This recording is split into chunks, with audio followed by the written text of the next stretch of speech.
যে মুজিব আমাদের মুক্ত করেছে, মুজিবই আমাদের জাতির পিতা। মুজিব আমাদের জাতির পিতা না, মুজিব এই দেশে গুম, খুন, টর্চার, ক্রসফায়ার এইগুলার পিতা। মুজিব এই দেশের হত্যাযজ্ঞ এবং ম্যাসাকারের কালচারের পিতা। মুজিব এই দেশে তৈরি করা ডেথ কাল্টের ঈশ্বর। মুজিব যদি নাও থাকতো তাও আমাদের দেশ স্বাধীন হতো। তাজউদ্দিন, যে কিনা আরও আগে স্বাধীনতার ঘোষণা দেওয়ার চেষ্টা করেছিল, তাকে সাইডলাইন করে। ভাসানীর মতো নেতা, যে কিনা অ্যাক্টিভলি স্বাধীনতার পক্ষে ক্যাম্পেইন করে, তাকে সাইডলাইন করে। মুজিব বরং নিজে কখনো স্বাধীনতার যুদ্ধে অংশই নেয় নাই, বরং সে সুটকেস গুছিয়ে বাইরে চলে যায়। স্বাধীনতার সবচেয়ে বড় অবদান যারা আমাদের গ্রাউন্ডে ছিল, যেসব জনগণ ছিল, তাদের ছিল। কিন্তু আওয়ামী লীগ যেটা করেছে, সে পুরো ক্রেডিটটাকে হাইজ্যাক করে নিয়ে মুজিবের ঘাড়ে চাপিয়ে দিয়েছে, যাতে করে সে নিজে ক্ষমতায় থাকতে পারে। ভাই, একটা বিষয় হচ্ছে, যাকে আপনাকে বাকশালের পিতা বলছেন, সাবেক মুজিবকে, তিনি গত কয়েকদিন আগেও কিন্তু জাতির পিতা ছিলেন। এটা নিয়ে আপনার মতামত, এবং তাকে জাতির পিতা বলা হচ্ছে, এটা নিয়ে আপনার মতামত। গত কিছু মাস আগে তাকে জাতির পিতা বলা হতো এবং জাতির পিতা হিসেবে স্ট্যাবলিশ ছিল, বিকজ আওয়ামী লীগ এই দেশের মানুষজনের ফ্রি স্পিচকে কেড়ে নিয়ে শুধুমাত্র এই ইতিহাসটাই প্রচার করে যে মুজিব আমাদের জাতির পিতা ছিল, আমাদের রক্ষক ছিল। অন্যদিকে বাস্তব ইতিহাস যদি আমরা দেখি, মুজিব যদি নাও থাকতো তাও আমাদের দেশ স্বাধীন হতো। বাংলাদেশের মানুষের যে স্বাধীনতার বা মুক্তিযুদ্ধের স্পিরিট আছে, সেই কারণে এমনিতেও স্বাধীন হতো।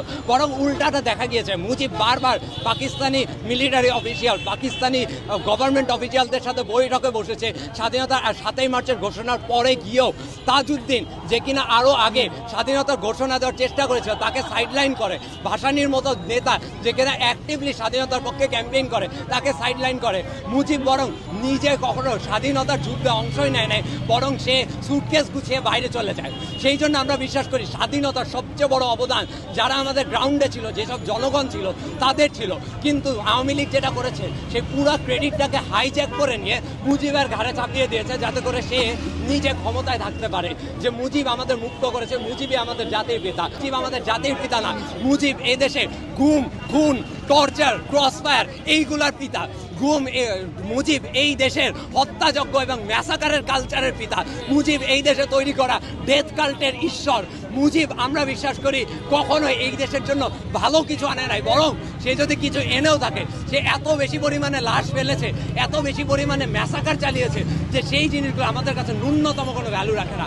মুজিব আমাদের কাছে স্বৈরাচার এবং মৃত্যুর আগ পর্যন্ত স্বৈরাচারী থাকে।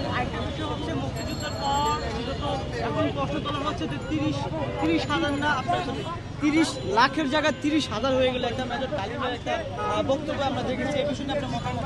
এই প্রশ্নটা ইররেলেভেন্ট এবং আমাদের কারেন্ট কর্মসূচির সাথে সামঞ্জস্যপূর্ণ না, দেওয়ার পর আমি চাই না উত্তর করতে। আর